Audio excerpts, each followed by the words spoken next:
get into the Build Back Better bullshit. That's right, folks. So this is actually from a couple of days ago. And AOC tweeted something out that I thought was pretty good. I was going to cover it on the show yesterday, but I had the booster shot side effect, so I wasn't feeling it. But AOC tweets out some stuff that I thought was pretty incredible to see from a person in Congress. It is actually delusional, and this is basically what I've been thinking. This is basically what I've been saying on my show. So I just want to say, I got a lot of pushback. The other day, I lost some patrons, folks. The other day, when I dared to criticize Pramila Jayapal and the progressives when it comes to Build Back Better, and if they think that, just the idea that Democrats are going to do well in the midterms if they do nothing at all, in any way, shape, or form since the American Rescue Plan.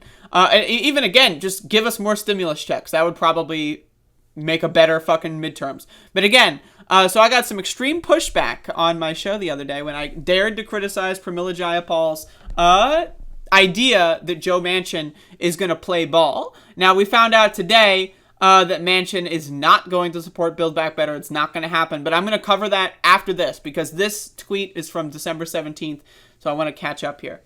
It is actually delusional to believe Dems can get reelected without acting on the filibuster or student debt. Not only, they are acting on it in the sense of, now again, they would need to act in order to maintain the pause on student loan payments, right? But again, all people are going to see is now I have to pay student loans in full again. Oh, fuck. Also, by the way, the child tax credit's gone. So, this is just going to end up, people are going to have to pay more with less money. Not going to be looking so good. So, again, Biden breaking his Build Back Better promise, letting child tax credit lapse, zero path to citizenship, etc., especially when they run from conversations about race and culture, which is what 1-6 was about. We need to act now. So, then she goes on to say, people want to butt Manchin everyone to death, but learned helplessness is not a disposition that inspires confidence or support. The president has tools at his disposal. Leadership has tools at their disposal. If it really is just 1 to 2 votes, Senate should force a vote on Build Back Better.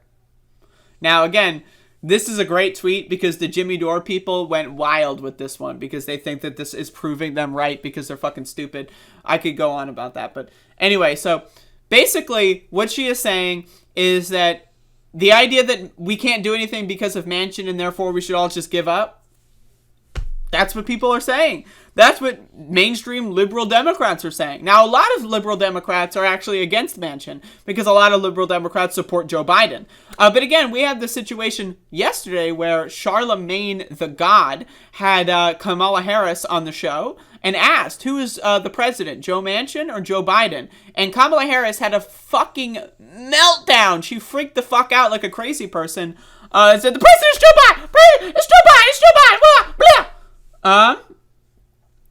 So again, they just want to pretend and Kamala Harris could overrule the parliamentarian, right? So there's a lot of things that could happen. And so again, it's embarrassing. It's embarrassing that the president is doing nothing on this. It's embarrassing. She goes on to say, to secure votes for the bipartisan infrastructure bill, Biden himself came to the House progressives and told us was putting his credibility on the line to deliver BBB if CPC voted for BIF. They trusted him. I didn't think he could promise the Senate. He promised anyway. It's time for him to deliver. Now, again, this was 2 days ago. Today, this morning, it came out that Joe Manchin will not be voting on Build Back Better. It's effectively dead. So I'm going to get into that in a separate segment. But again, AOC is saying what we were all thinking. The squad broke with the Progressive Caucus, led by Pramila Jayapal, and voted against the BIF because they did not get the 2-track solution that they requested.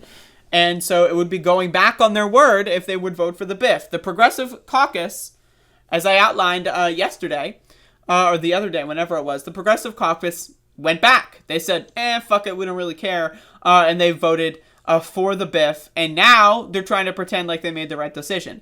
That's not the case. It was the wrong decision. And AOC, I appreciate that for her pointing it out. Because it's good to see a politician say this kind of stuff.